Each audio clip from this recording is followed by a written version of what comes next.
നമസ്കാരം. കഥകൾ ആർക്കാണ് ഇഷ്ടമില്ലാത്തത്? പുരാണങ്ങളും ഐതിഹ്യങ്ങളും നിറഞ്ഞ കഥകളുടെ ഒരു കലവറ തന്നെ നമുക്കുണ്ട്. പണ്ട് വളരെ പണ്ട് കേരളം ഭരിച്ചിരുന്നത് മഹാബലി ചക്രവർത്തിയായിരുന്നു. ഇന്ന് നമ്മുടെ പ്രേക്ഷകർക്കായി മഹാബലി തമ്പുരാന്റെ കഥ തന്നെ ആവട്ടെ ആദ്യം.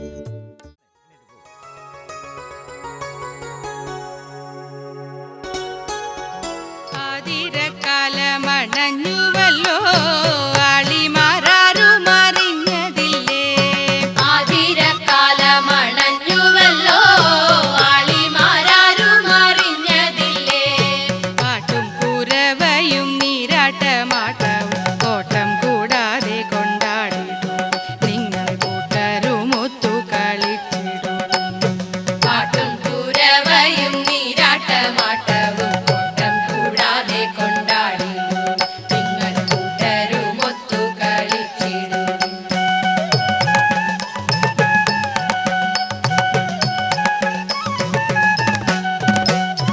അഞ്ചാറു നാഴികരാവുള്ളപ്പോൾ അഞ്ചാതെ നാരിമാരൊത്തുകൂടി.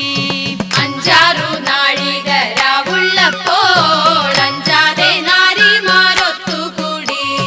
പൂഞ്ചോല തന്നിലിറങ്ങി കുളിക്കണം നെഞ്ചലിയും നല്ല പാട്ടുപാടി ചെമ്മെ കൊഞ്ചിക്കുരവയും ഇട്ടുകൂടി. പൂഞ്ചോല തന്നെ ആറ്, കുളിക്കണം നെഞ്ചലിയും നല്ല പാട്ടുപാടി ഏഴ്, കുരവയും 8, 9, 10.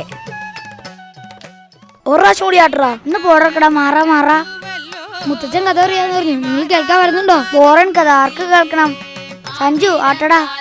വിട്ടോടാ പോയോ? ഛേ നാശം. മുത്തച്ഛന് കഥ പറയാനുള്ള നേരം. ഛേ കൂടാതെ കൊണ്ടാടിടും നിങ്ങൾ കൂട്ടരുമൊത്തു കളിച്ചിടും. പാട്ടും കുരവയും നീരാട്ടമാട്ടവും കോട്ടം കൂടാതെ കൊണ്ടാടി നിങ്ങൾ കൂട്ടരുമൊത്തു കളിച്ചിടും.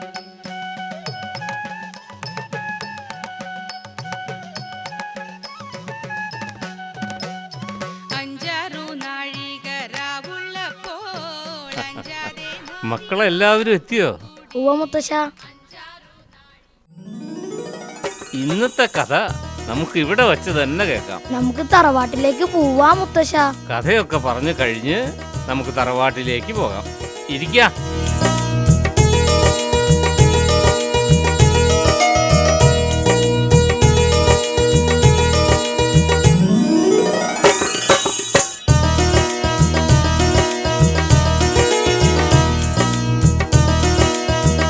ഇന്ന് ഏത് കഥയാണ് മക്കൾക്ക് കേൾക്കേണ്ടത്? സ്പൈഡർമാൻ. സ്പൈഡർമാനോ? ആ സ്പൈഡർമാൻ. ഫാൻസിന്റെ മുകളിൽ കൗവീനം ധരിക്കുന്ന ആളല്ലേ ഈ സ്പൈഡർമാൻ? അത് സൂപ്പർമാനാ മുത്തശ്ശ. മനസ്സിലായി. ഓരോ രാജ്യക്കാര് സൂപ്പർമാനെന്നും സ്പൈഡർമാനെന്നും ഒക്കെ പറയുന്നത് നമ്മുടെ ഹനുമാനെ അല്ലേ? സാക്ഷാൽ ആഞ്ജനേയനെ. ആണോ? എന്താ സംശയം? രാമായണവും മഹാഭാരതവും പോലെ ഇതിഹാസങ്ങളൊന്നും അവർക്കില്ലല്ലോ. അതുകൊണ്ടാണ് അവർ നമ്മുടെ പുരാണ കഥാപാത്രങ്ങളെ കടമെടുത്ത് സൂപ്പർമാനെന്നും ഡൂപ്പർമാനെന്നും ഒക്കെ പേരുകളിട്ട് പാരഡി ഉണ്ടാക്കിയത്. ഹനുമാന്റെ കഥ അടുത്ത ദിവസം പറയാം. ഇന്ന് ഓണ ദിവസമായതുകൊണ്ട് നമുക്ക് ഓണത്തിൻ്റെ കഥ കേൾക്കാം. എന്താ? പണ്ട് വളരെ പണ്ട് മഹാബലി എന്നു പേരുള്ള ഒരു രാജാവായിരുന്നു കേരളം ഭരിച്ചിരുന്നത്. എല്ലാവരിലും അസൂയ ഉളവാക്കുന്ന ഒരു ഭരണമായിരുന്നു മഹാബലി തമ്പുരാൻ്റേത്. എങ്ങും സമ്പൽ സമൃദ്ധി നിറഞ്ഞിരുന്നു. നിലമുഴാതെ തന്നെ ധാരാളം ധാന്യങ്ങളും പഴങ്ങളും ഭൂമിയിലുണ്ടായി. പശുക്കൾ ഇഷ്ടം പോലെ പാൽ നൽകി. മരങ്ങളും പൂക്കളും കായ്കനികളെ കൊണ്ട് നിറഞ്ഞു. പ്രജകളെല്ലാം സ്വന്തം കടമകൾ സന്തോഷപൂർവ്വം നിർവഹിച്ചു. മാവേലി നാടുവാണിടും കാലം മനുഷ്യരെല്ലാരും ഒന്നുപോലെ, കള്ളവുമില്ല ചതിയുമില്ല എള്ളോളമില്ല പൊളിവചനം. മഹാബലിയുടെ കാലത്തെപ്പറ്റി പുരാണങ്ങളിൽ പറയുന്നതാണിതെല്ലാം. അസുര ചക്രവർത്തിയാണെങ്കിലും മഹാബലിയുടെ ഭരണം അത്രയ്ക്ക് കേമമായിരുന്നു. പ്രജകളെല്ലാം രാജാവിനെ അത്രയ്ക്കങ്ങ് ഇഷ്ടപ്പെട്ടു. അക്കാലത്ത് ദേവന്മാരുടെ രാജാവായ ഇന്ദ്രൻ 100 അശ്വമേധ യാഗങ്ങൾ നടത്തി മഹാബലവാനായി മാറി.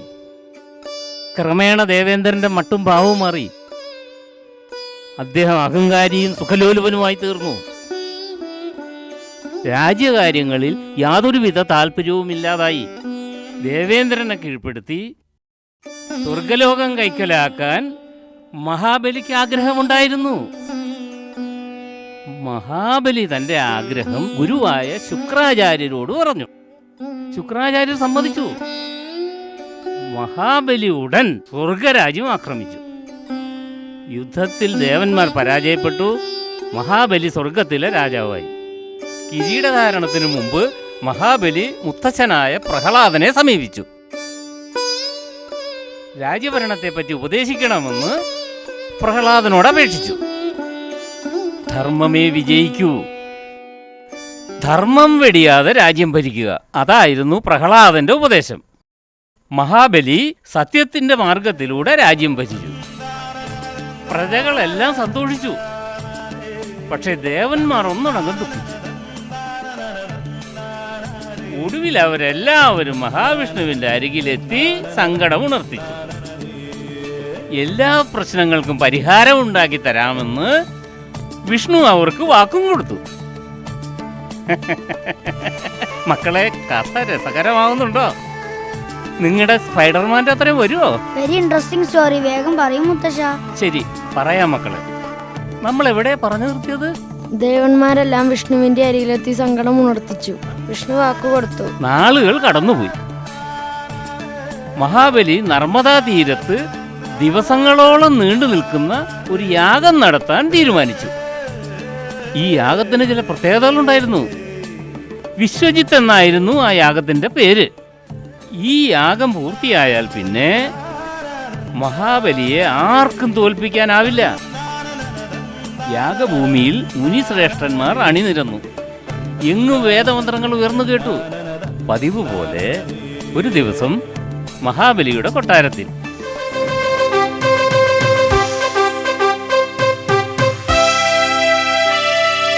പ്രഭു, അങ്ങ് യാഗശാലയിലേക്ക് വന്നാലും അവിടെ ഒരുക്കങ്ങളെല്ലാം പൂർത്തിയായി കഴിഞ്ഞു.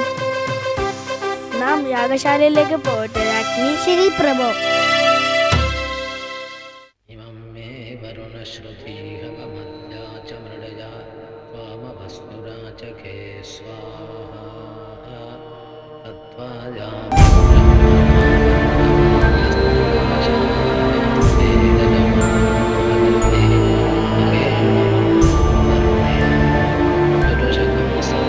അങ്ങ് ആരാണ് കുമാര? എന്താണ് അങ്ങക്ക് വേണ്ടത്? പ്രഭു, ഞാനൊരു പാവ ബ്രാഹ്മണ പാലനാണ്. അടിയന് യാഗശാല പണിയാനെ 3 അടി മണ്ണ് ദാനം നൽകിയാലും. ശരി, അങ്ങയുടെ ആഗ്രഹം നടക്കട്ടെ. നാം സമ്മതിച്ചിരിക്കുന്നു.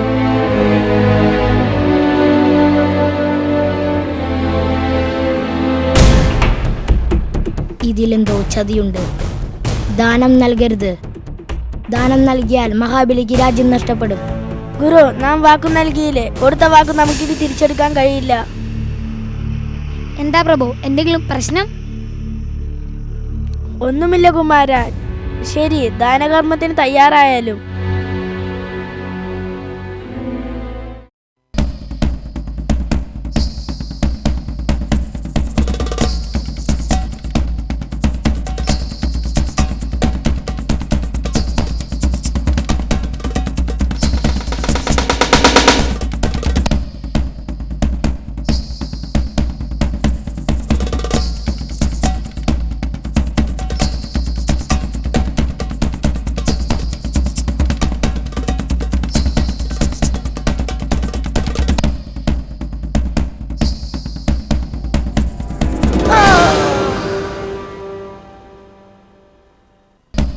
എന്റെ വാക്കനുസരിക്കാത്തതിൽ അങ്ങ് ദുഃഖിക്കേണ്ടി വരും.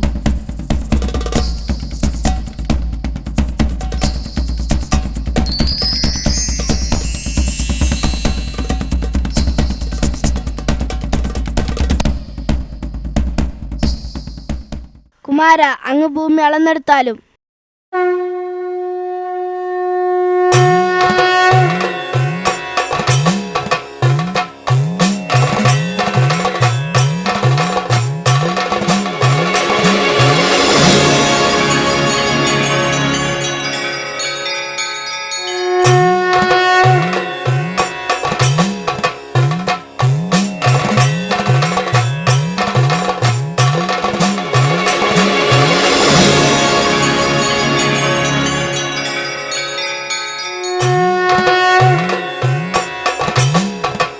ഒരു ചുവട് ഭൂമി മുഴുവനായി.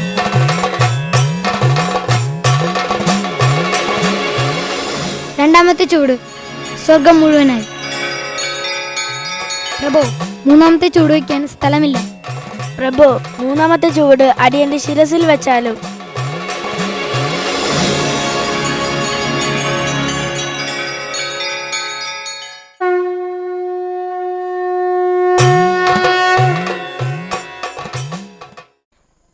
വാമനൻ മഹാബലിയെ പാതാളത്തിലേക്ക് ചവിട്ടിത്താഴ്ത്താൻ തുടങ്ങി. അപ്പോൾ മഹാവിഷ്ണുവിനോട് മഹാബലി വർഷത്തിൽ ഒരിക്കലെങ്കിലും പ്രജകളെ കാണാൻ തന്നെ അനുവദിക്കണമെന്ന് അപേക്ഷിച്ചു. മഹാവിഷ്ണു സമ്മതിച്ചു. വർഷം തോറും ശ്രാവണമാസത്തിലെ തിരുവോണ ദിവസം പ്രജകളെ കാണാൻ ഭൂമിയിലെത്താൻ അനുവാദം നൽകുകയും ചെയ്തു. അങ്ങനെ എല്ലാ ശ്രാവണമാസത്തിലെയും തിരുവോണ നാളിൽ മഹാബലി പ്രജകളെ കാണാൻ എത്തുന്നു എന്നതാണ് ഐതിഹ്യം. എല്ലാവർക്കും മഹാബലിയുടെ കഥ ഇഷ്ടമായോ? ഇഷ്ടായി മുത്തശ്ശ. പാതാളത്തിലേക്ക് ചവിട്ടിത്താഴ്ത്തിയ മഹാബലിക്ക് പിന്നെന്താണ് സംഭവിച്ചത്?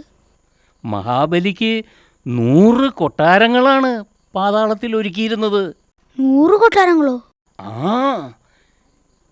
എല്ലാ സുഖസൗകര്യങ്ങളുമുള്ള 100 ഒന്നാന്തരം കൊട്ടാരങ്ങൾ. പലതരം ചെടികളും പൂക്കളും നിറഞ്ഞ പൂന്തോട്ടങ്ങളാണ് കൊട്ടാരങ്ങൾക്ക് ചുറ്റും. താമരക്കുളങ്ങളും തെളിനീരൊഴുകുന്ന നദികളും മരങ്ങൾ നിറഞ്ഞ തൊടികളും ഒക്കെ ഉണ്ടായിരുന്നു പാതാളത്തിൽ. മഹാബലിക്ക് വേണ്ടി മഹാവിഷ്ണു പാതാളത്തിൽ എല്ലാം ഒരുക്കിയിരുന്നു. ഇതെല്ലാം ഒരുക്കുന്നതിന് മുമ്പ് ഭഗവാൻ മഹാബലിയോട് ചില കാര്യങ്ങൾ പ്രത്യേകം പറഞ്ഞിരുന്നു. ദേവന്മാരെയും മഹർഷിമാരെയും പ്രത്യേകം ബഹുമാനിക്കണം, അല്ലെങ്കിൽ ഈ സുഖസൗകര്യങ്ങളെല്ലാം നഷ്ടപ്പെടും. ബ്രാഹ്മണരില്ലാത്ത ശ്രാദ്ധം, വിശ്വാസമില്ലാത്ത പൂജകൾ, നിയമം തെറ്റിച്ചുകൊണ്ടുള്ള യാഗങ്ങൾ, വ്രതാനുഷ്ഠാനങ്ങൾ പാലിക്കാത്ത വിദ്യാഭ്യാസം, ഇവയെല്ലാം പാടില്ലെന്നും വിഷ്ണു മഹാബലിയെ ഉപദേശിച്ചിരുന്നു. 4 യുഗങ്ങൾക്ക് ശേഷം ദേവേന്ദ്രനാക്കാമെന്നൊരു വാഗ്ദാനം മഹാബലിക്ക് മഹാവിഷ്ണു നൽകിയിരുന്നത്രേ. വിഷ്ണുവിന്റെ ആജ്ഞകളെല്ലാം മഹാബലി അക്ഷരം പ്രതി അനുസരിച്ചു. അദ്ദേഹം തികഞ്ഞ വിഷ്ണു ഭക്തനായി പിന്നീടുള്ള കാലം ജീവിച്ചു.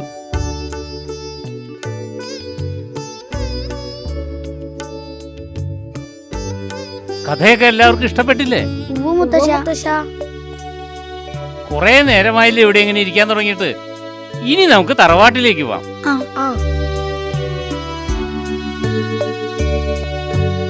വാ മക്കള്.